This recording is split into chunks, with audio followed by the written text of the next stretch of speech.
Olá, olá, esse é o Memória Capixaba, eu sou Fábio Pirajá, estamos juntos aqui mais uma vez nas nossas pesquisas, especialmente na Biblioteca Nacional, para encontrar relatórios e documentos, especialmente os de fonte primária, para a gente poder estabelecer aqui uma linha do tempo, né, na história do Espírito Santo.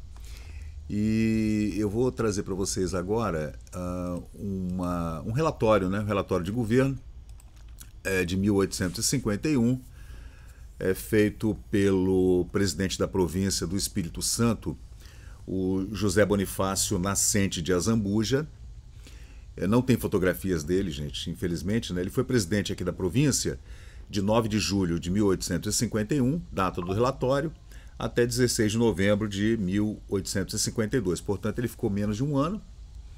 Os jornais da capital do Império diziam que ele era um favorecido, né, de Dom Pedro II. Né? Havia um tal nepotismo, como chamavam os jornais da época. E ele também foi presidente da Bahia entre junho de 1867 e julho de 1868, um ano mais ou menos, e faleceu em 1877. José Bonifácio Azambuja. Esse relatório que nós encontramos aqui na Biblioteca Nacional é fonte primária porque faz um relato sobre o Espírito Santo, bem detalhado, né, com alguns problemas, inclusive aqui na capital, aqui em Vitória, especialmente um relatório sobre obras, que é bem interessante, né? É um relatório chamado Extrato do Relatório do excelentíssimo presidente da província do Espírito Santo, José Bonifácio de Azambuja. Esse mapa que vocês estão vendo aí é um mapa de 1870, é um mapa mais ou menos atual, de acordo com a matéria que a gente vai tratar agora, né? Esse outro mapa é mais atual, mais perto, né, do assunto de hoje, que é esse relatório da província. Esse mapa aí, gente, é de 1848, né? Então, o jornal que publicou esse relatório é o Jornal Diário do Rio de Janeiro, de 1851, e o relatório abre falando o seguinte: municípios da província. A província compreende 10 municípios. Para melhor organização deste relatório, tratarei de cada um deles individualmente. O texto é um pouquinho grande, e depois eu farei um segundo vídeo, né, falando sobre os outros municípios que que não estão nessa primeira transcrição que eu fiz aqui da Biblioteca Nacional, né, a fim de informar detalhadamente sobre seu estado e suas necessidades mais urgentes de cada município da província do Espírito Santo no período do Segundo Império, né. Município de Vitória. Esse texto, gente, eu fiz a transcrição dele, é um texto bem simples de ler, não tem nenhuma dificuldade, não. O português está bem tranquilo de ler. Claro que tem algum ponto ou outro, uma mesóclise, uma coisa diferente, assim, mas é tranquilo de ler. Tem alguns termos também que a gente não utiliza mais, é óbvio, né? Esse texto tem 150 anos e eu passei pela inteligência artificial e dei uma melhorada nele. Bom, o município de Vitória abrange as freguesias da cidade, né? Vitória, Viana, Cariacica e Carapina, sendo que as duas últimas ainda não possuem igrejas. Olha que interessante, né? Há uma estrada de comunicação com o município da Serra e outra com o município de Nova Almeida. A Câmara Municipal informa que ambas estão em bom estado, as estradas, né, exceto a parte entre esta capital e a Ponte da Passagem, que necessita de reparos, assim como a referida ponte. A estrada e a ponte precisam de reparos, né? Você vê que a Ponte da Passagem ela é muito antiga, gente. Eu encontrei já... Eu vou fazer um vídeo sobre ela. Eu encontrei, acho que talvez seja a ponte mais antiga aqui, uma das mais antigas pontes do Espírito Santo. Porque ela remonta lá ao século XVII. Já encontrei, inclusive com muita reclamação. Sempre foi uma ponte que estava quebrada, caída. Aí quem tinha que consertar não era o poder público, era o fazendeiro da época e tal. E teve períodos em que a serra pertenceu à Vitória. Aí Vitória dizia que quem tinha que consertar era o fazendeiro do limite, e já viu, né? Então sempre foi uma ponte que teve muito problema, a Ponte da Passagem. Hoje está lá, uma ponte estaiada, linda, né? Mas é um ponto de ligação entre a ilha e o continente, né? Ah, aí ele continua falando aqui. Há também outra estrada do Porto Velho e Itacibá, que vai até a freguesia de Viana, a qual carece de alguns consertos. Contudo, já providenciei medidas sobre o assunto e espero vê-la melhorada em breve, pois os moradores têm colaborado de bom grado, reconhecendo sua obrigação de cuidar da conservação e reparos dos caminhos que passam por suas fazendas. Veja que interessante, né? A população sabe que tem que tomar conta da ponte e da estrada, porque eles usam para fazer o seu comércio, né? Para poder passar com seus cavalos, com seus homens, com seus lavradores, com a sua produção, para fazer o escoamento, etc. Então, existia uma simbiose muito interessante entre o poder público nessa época, que era muito mais liberal do que é hoje. Hoje todo mundo reclama que o Estado tem que resolver tudo. Não, o Estado não tem que resolver nada. O Estado só nos atrapalha. A única coisa eficiente que o Estado faz é cobrar impostos. E mais, se você não paga, ele te põe na cadeia e você vai morar embaixo da ponte. Se é que há alguma ponte para você morar hoje em dia, né? Então, nessa época, o Estado ele era muito mais liberal do que é hoje. É impressionante. E também ele tinha muito menos poder do que tem hoje. O Estado hoje tem um poder que jamais se viu. Nem no Império Romano, nem no Império Egípcio havia tanto poder quanto o Estado tem hoje. Então é realmente impressionante. Então você vê o Azambuja dizendo que a estrada que liga Vitória até a Ponte da Passagem será recuperada, né? Às expensas do poder público municipal.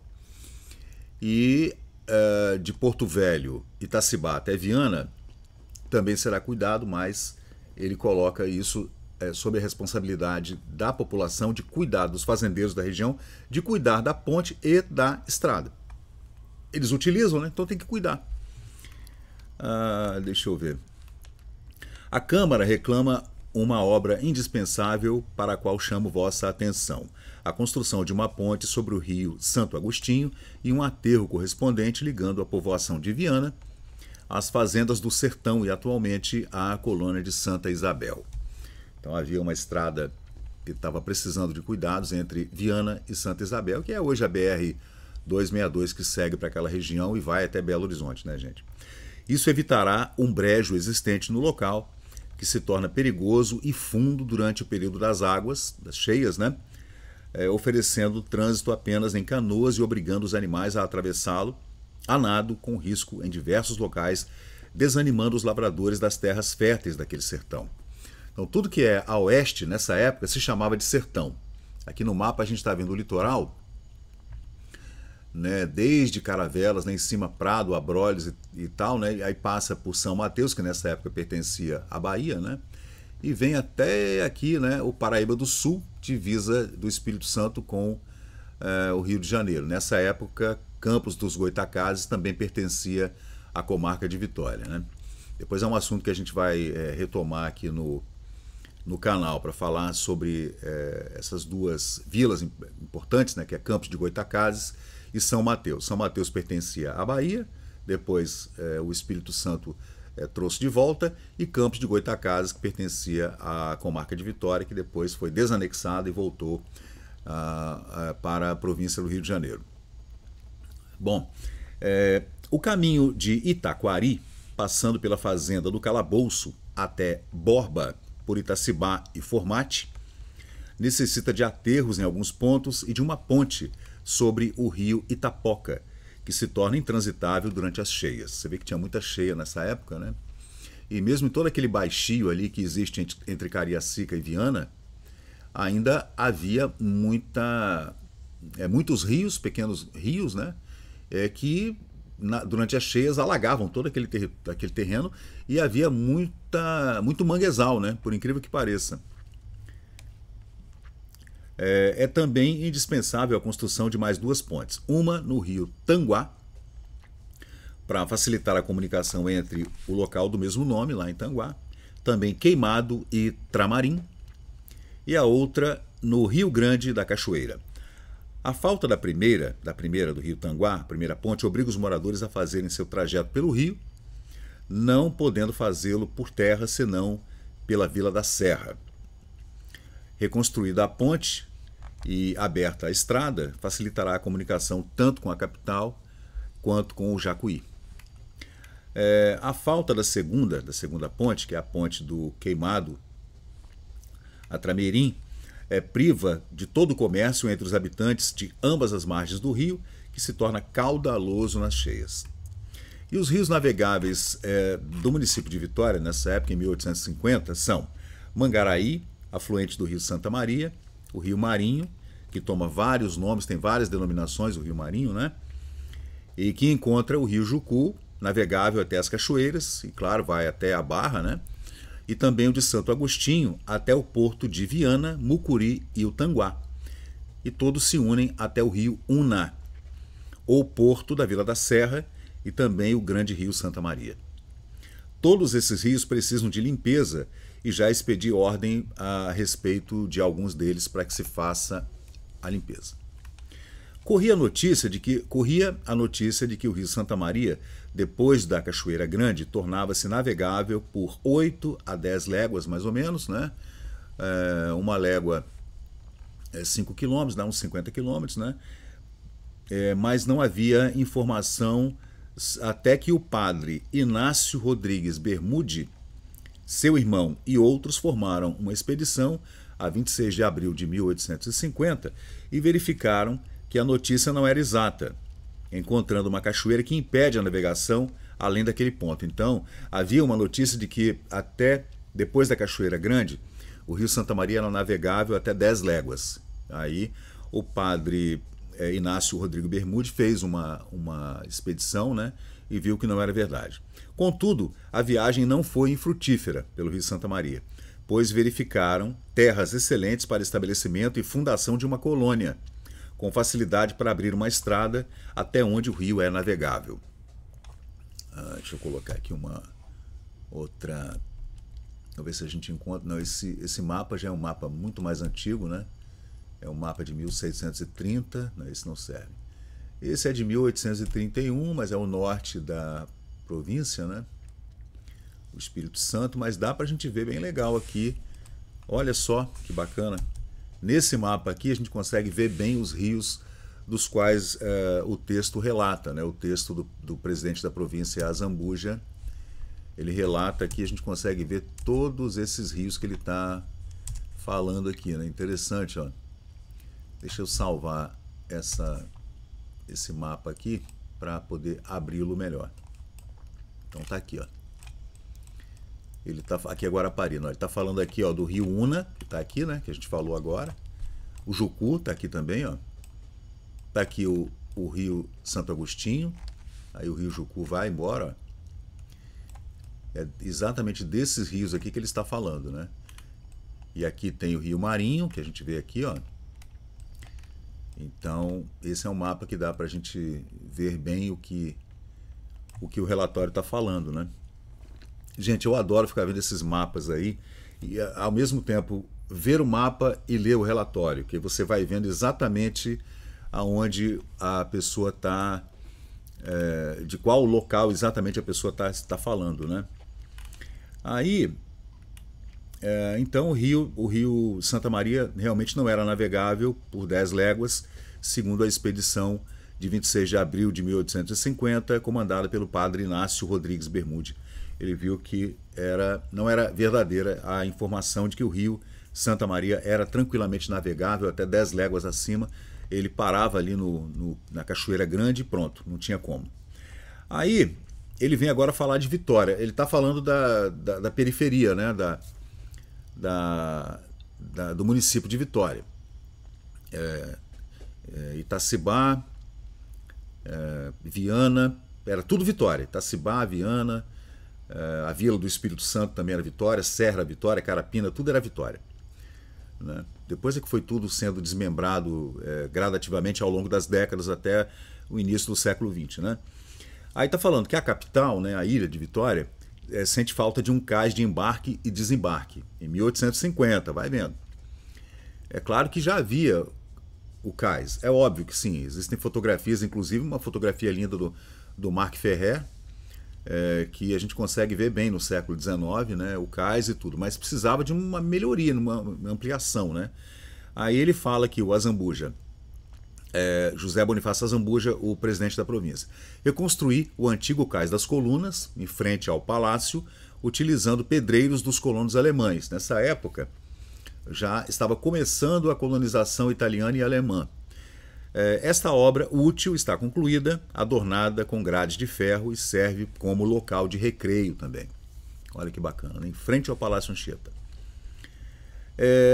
Não foi possível realizar igual benefício no cais entre a alfândega e a casa do senhor Domingos Rodrigues Souto, devido a maior despesa e também falta de operários, porque esses alemães que trabalharam no cais das Colunas já haviam partido, né, subido para o sertão, para encontrar-se com suas famílias e cuidar de suas terras, para assumir, né, as posições de colonos ali em Santa Maria, subindo Santa Isabel e subir, né?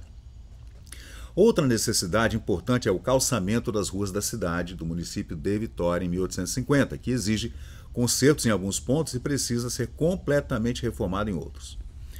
A maneira como as calçadas foram feitas torna o trânsito incômodo.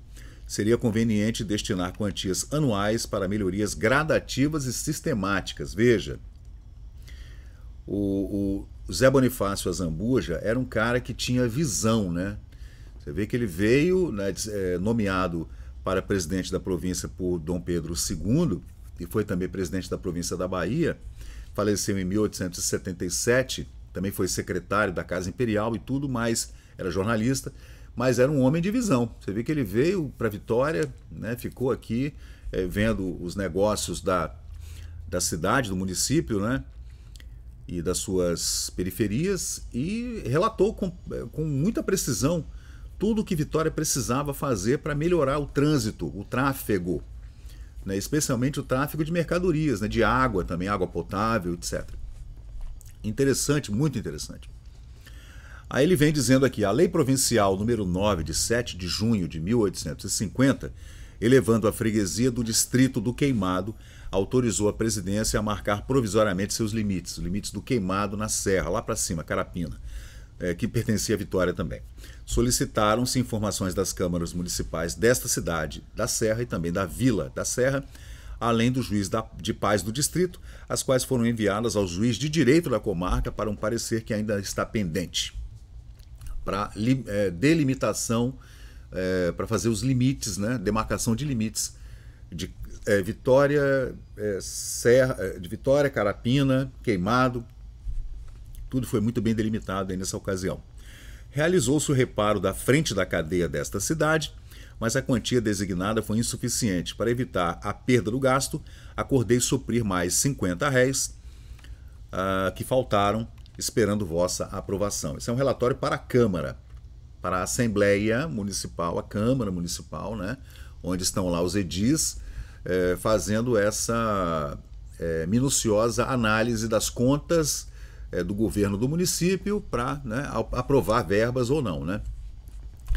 A cadeia ainda necessita de muitos consertos, pois, além das enxovias inadequadas, né, calabouços, etc., não oferece a segurança necessária. Então o preso podia escapar da cadeia, né? O pavimento inferior, essa enxovia, está deteriorado, facilitando a fuga de presos, o que obriga a dobrar as guardas em certas ocasiões, perturbando o serviço da guarnição, além de gastar-se mais. A cadeia, sendo da capital, recolhe presos não só do município de Vitória, como também da Serra, do município do Espírito Santo, que é a Vila Velha, e outros lugares. Recomendo, portanto, atenção a este assunto. Você vê que o cara era um burocrata mesmo bastante competente, né? Mesmo com toda a questão na imprensa carioca, dizendo que ele tinha benefícios exagerados que partiam da corte imperial, lá, porque ele era amigo da casa real brasileira e tudo, mas era um cara, como você vê que pelo relatório, ele conseguiu fazer uma análise muito precisa de todas as carências que a província exigia nesse momento, em meados do século XIX. José Bonifácio Nascente Azambuja. Providências foram dadas para iniciar o conserto da ponte do Campinho, lá onde está o Parque Moscoso hoje, no Porto dos Padres.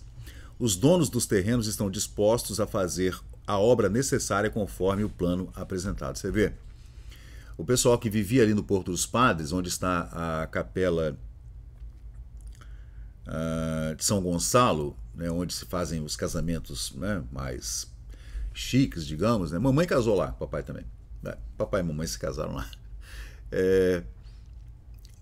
Você vê que ali havia um porto, tá? Ali onde está a igreja do Rosário, perdão, a igreja de São Gonçalo, na Cidade Alta, ali pertinho do Santiago, pertinho do Palácio Anchieta, ali embaixo, dali você vê o Parque Moscoso lá embaixo. Ali era tudo água e ali havia um porto, né? Por incrível que pareça, quando a maré enchia, dava para entrar ali com uma sumaca, por exemplo, pequena, mas com canoas com toda certeza, né? Com pirogas com toda certeza. E você vê que o Azambuja, ele fala que quem vai tomar conta desse aterro e também da ponte, conforme o planejamento das obras municipais, são os donos dos terrenos, inclusive a diocese, os padres da região. Esforçamo-nos junto à Câmara Municipal e seus edis, né, para manter o plano original a fim de construir esta nova parte da cidade ali no Campinho. Você vê que o planejamento já era antigo de se fazer algo ali no Campinho, né? Ali onde havia um manguezal enorme entre a igreja de São Gonçalo, atrás do Palácio Anchieta, que era ali a igreja de São Tiago, e a Santa Casa de Misericórdia. Era um enorme manguezal onde hoje está Vila Rubim e o Parque Moscoso, né? Então, em 1850 já havia planejamento para fazer um aterro ali, né? Convidei o cidadão José Joaquim Guinza para dirigir a obra do aterro da ponte até o Campinho, e espero vê-la concluída em breve, confiando nos bons desejos e atividade deste cidadão. O cidadão era José Joaquim Guinza. Depois vamos pesquisar um pouco mais sobre esse homem. Pretendo melhorar a Praça do Palácio Anchieta, o muro que o circunda e as escadas que vão até o cais. Onde está a escadaria hoje, né, do Palácio Anchieta. Ali havia uma antiga escadaria que ia até lá embaixo, no Cais das Colunas, no Cais Marechal Hermes, que teve vários nomes esse cais, né? O Cais do Imperador, foi chamado assim porque Dom Pedro esteve aqui em 1860. Quando ele desceu do Pirajá e subiu no cais, a partir daquele momento a denominação passou de Cais das Colunas para Cais do Imperador, em frente ao Palácio Anchieta. Esse cais hoje não existe mais, tá, gente? E está falando também de construir um tanque ao lado do chafariz da Fonte Grande. Embora a capital tenha 2 chafarizes abundantes, Gruta da Onça, Fonte Grande, né, a construção de outro no Largo da Alfândega seria vantajosa tanto para abastecimento da capital quanto para facilitar o recebimento de água pelas embarcações. Então você vê que as embarcações que vinham da Barra, entravam pela Bahia no porto, vinham também abastecer-se de água, óbvio, né, além de víveres todos, né? Então era muito necessária. Você vê que muito inteligente esse relatório, gente, muito inteligente. Você vê que todos esses víveres vinham das plantações adjacentes entre Viana, Itacibá, descendo pelo rio Jucu, pelo rio Itacibá, desciam pelo porto e vinham até Vitória, atravessavam a Bahia para abastecer todos esses navios que adentravam ali, as escunas, né, os brigues, inclusive navios de guerra e tudo, né? E precisavam ser abastecidos não só de água potável, que vinham desses rios, que eram rios muito limpos, limpíssimos, né? Como também de comida, né? De carne verde, carne seca, e outras frutas e batatas e etc. Carás, inhames e mandiocas e tudo. O açúcar também, que era tudo colocado ali no porto e dali escoava, né? Não só para exportação, que ia para Salvador ou para o Rio de Janeiro, e ia também, claro, para outros países, né? Cara, realmente esse relatório é muito legal mesmo, né? Aí está dizendo aqui que a edificação deste chafariz, que é um chafariz no tanque lá da Fonte Grande, permitiria levar água até a cadeia e também até o palácio. Veja, o cara já estava pensando em fazer uma canalização dessa água da Fonte Grande e levá-la até o Palácio Anchieta. Sei que alguns negociantes contribuirão para esta obra, desde que o governo a inicie. Você vê como é que era liberal a coisa? Era muito legal, cara. Era muito melhor do que é hoje. Hoje você coloca isso na mão do governador, do prefeito, do presidente, aí ele vai fazer aquela deliciosa licitação, aí você já sabe para onde vai o dinheiro, né? Aí ele orça a obra, sei lá, em 1 milhão, aí a obra termina o dinheiro, a obra para, aí precisa de mais 5 milhões para terminar a obra. Aí no meio do caminho o dinheiro some e é uma bagunça, né? Nessa época não. Você vê, o chafariz que iria tirar água, canalizar as águas da Fonte Grande, levá-las até a cadeia municipal, a Assembleia, a Câmara, o Palácio Anchieta, toda a região da Cidade Alta, que era o ponto nervoso da cidade do município de Vitória em 1850, seria bancado, iniciado pela prefeitura, né, pelo governo municipal, digamos, né, que era gerenciado pelo Azambuja, e iria ser continuado e preservado pela iniciativa privada. Então é incrível mesmo, né, gente? É muito legal esse relatório, está muito bem feito. E vamos continuar? Vamos lá, vamos continuar aqui. Deixa eu ver se tem mais algum mapa legal para colocar aqui para a gente ver. Cadê? Esse mapa aqui é de 1870, gente. E esse relatório está aqui, ó. Esse é o Memória Capixaba no Facebook, né? Se deixar eu fico falando aqui até amanhã. Está aqui, ó, o extrato do relatório do excelentíssimo presidente da província, José Bonifácio Nascente Azambuja, é o nome dele, tá, gente? Ele foi presidente da província do Espírito Santo de 1851, desse relatório até 52. Ficou menos de um ano, tá? E depois ele voltou para a capital federal e deslocou-se novamente, 10 anos depois, para a Bahia, onde foi presidente também da Bahia, entre 1867 e 1868. Não há fotografias dele, tá? Já procurei, já bati tudo aqui, não encontrei nenhuma foto do José Bonifácio. Nem nenhum retrato também, né? Ainda não encontrei. Mas vamos lá, vamos seguir para falar ainda do município da Serra, que pertencia também à Vitória, né? Deixa eu ver se a gente encontra aqui um mapa mais... Esse mapa é de 1831, esse é de 1832, esse é de 1860, tá? Esse é bem, né, no período em que a gente está falando aqui agora, bem legal, né? 1860, deixa eu ver se ele tem... Não, esse já é muito antigo, esse é um mapa muito antigo, tá aí.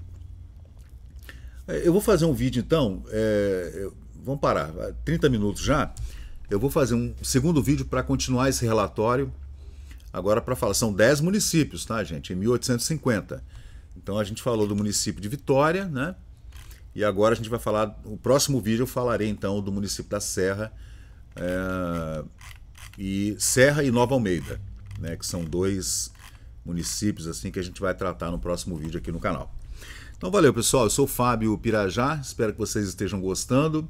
Se puder, deixa um like, compartilha, né? Faz aqueles 3 Cs, né? Curte, compartilha e comenta. Comentar também é legal. Você me ajuda comentando, né? Porque o vídeo, depois que ele é comentado, né, o algoritmo do YouTube vai disseminando e a gente vai alcançando mais pessoas, né? Eu curto demais fazer esse trabalho, gente. É voluntário,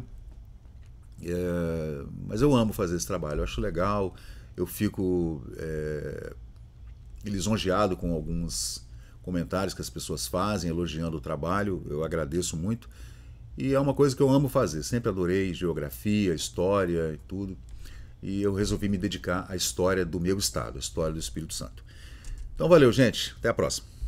E chegamos ao final de mais um vídeo aqui do Memória Capixaba. E se você curtiu o conteúdo, por favor deixe seu like, compartilhe aqui o nosso canal e inscreva-se para mais novidades. Até a próxima e muito obrigado por participar aqui do Memória Capixaba.